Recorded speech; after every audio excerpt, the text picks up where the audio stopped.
एक ऋषि का ऐसा भयानक श्राप जिसने हनुमान जी की माता को स्वर्ग से उठाकर एक पल में बंदरिया बनाकर धरती पर फेंक दिया। कहानी शुरू होती है स्वर्ग की अप्सरा पुंजिक स्थला से। उस समय पृथ्वी पर महान ऋषि दुर्वासा कठोर तपस्या कर रहे थे। देवताओं के राजा इंद्र को डर लगने लगा कि कहीं ऋषि अपनी तपस्या की ताकत से इंद्रदेव से भी ज्यादा शक्तिशाली न बन जाएं और इंद्रलोक पर राज्य न कर लें। अपनी कुर्सी बचाने के लिए देवताओं के राजा इंद्र ने पुंजिक स्थला को आदेश दिया कि पृथ्वी पर जाओ और दुर्वासा ऋषि का ध्यान भटका दो।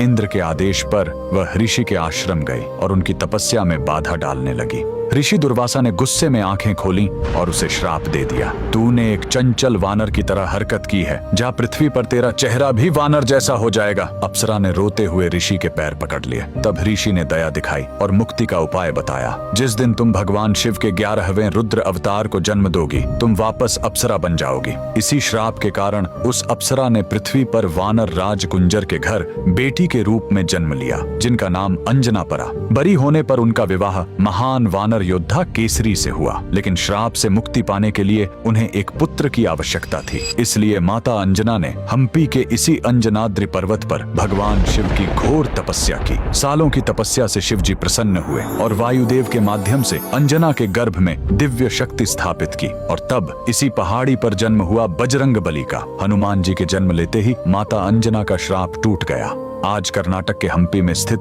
यह अंजनाद्रि पर्वत इस पूरी घटना के गवाह है। 575 सीढ़ियां चढ़कर आज भी भक्त उस पवित्र जन्म स्थान के दर्शन करने आते हैं। पवन पुत्र हनुमान के लिए कमेंट्स में जय बजरंगबली जरूर लिखें।